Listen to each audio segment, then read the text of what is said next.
Welcome to the channel Easy Trick of Computer Science students and as well as those students who really learned something new in the computer science field under the software engineering, and that is the new series number next part software metrics, and that is already started into the channel by the previous tutorial. That link will be available into the description box. You can check it out, enhance your knowledge. And this one is the next part of the software metrics, and in this part we discuss about the categories of metrics. So metrics की तीन categories है, product metrics first है and process metrics second है, और जो next होगा वो हम नेक्स्ट पार्ट में पढ़ेंगे. प्रोडक्ट मेट्रिक्स जो बेसिकली है, ये मेट्रिक्स क्यों डिज़ाइन किया गया है, क्या चेक करना है हमने बने हुए सॉफ्टवेयर में, उसका साइज़, कम्प्लेक्सिटी, डिज़ाइन, फीचर्स, क्या सोच के आपने वो करैक्टरिस्टिक्स असाइन किए, परफॉर्मेंस, एफिशिएंसी, रिलायबिलिटी, पोर्टेबिलिटी, जितने भी फीचर्स आपको SDLC में दिखे थे, उसकी क्लासेस में दिखे थे, फेसेस में दिखे थे, वो हम सब यहाँ डिस्कस जो करेंगे. उसका मेजरमेंट जो निकलेगा वो प्रोडक्ट मैट्रिक्स कहलाएगा. फॉर्मूलेज आएंगे आगे, वो भी मैं आपको सिखाऊंगी.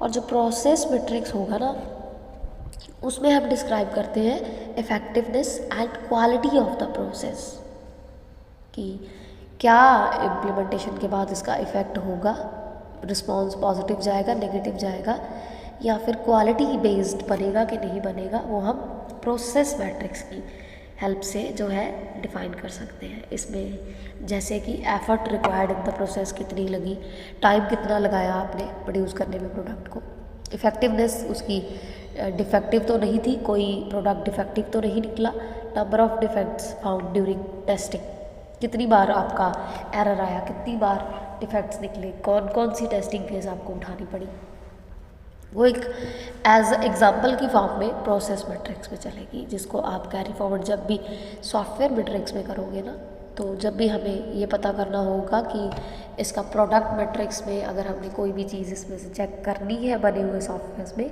तो आप प्रोडक्ट मैट्रिक्स का हेल्प ले सकते हो. और अगर आपने ये पार्ट चेक करना है कि इफ़ेक्ट या पर्टिकुलरली हमें इशू कितना आया है, तो वो फिर प्रोसेस मैट्रिक्स से आप कर सकते हो. और सॉफ्टवेयर मैट्रिक्स का काम ही यही है कि उसने एक बेटरमेंट बतानी है आपको.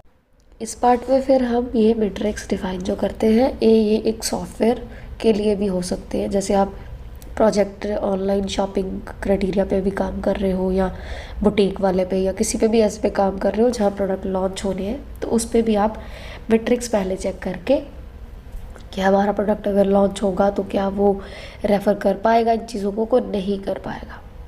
सारी चीज़ें जब कर लोगे ना, तो फिर ये एक बेटर सॉफ्टवेयर मैट्रिक्स के अंदर आ जाएगा, जो कि हमने इसके चैप्टर के अंदर पूरा देखना ही है. इसके ट्यूटोरियल के अंदर आपने देखना ही है, कॉन्सेप्ट को तो आपने यूज़ करना ही है. सो ये दोनों एक मेजर पार्ट है. इसका जो थर्ड पार्ट आपके सामने आएगा वो है फुल फ्लेड्ज. अगर आपने प्रोजेक्ट पे एक मैट्रिक्स चेक करना हो, कि या इन दोनों को नहीं चेक करना चाहते, तो एक आपने डिफरेंट चेक करना हो कि प्रोजेक्ट जो है वो इन सारी को इकट्ठा ही अगर एक प्रोसेस में आप डील करना चाहते हो, तो फिर हम प्रोजेक्ट मैट्रिक्स पे डिफ़ाइन कर सकते हैं. क्योंकि प्रोजेक्ट मैट्रिक्स एक ऐसी टाइप है आपके सामने जिसमें नॉर्मली लोग बच्चे हो, स्टूडेंट्स हैं, या ग्रेजुएट के हैं, अंडर ग्रेजुएट है, या फिर पोस्ट ग्रेजुएट है, वो फिर इसको प्रेफर कर लेते हैं.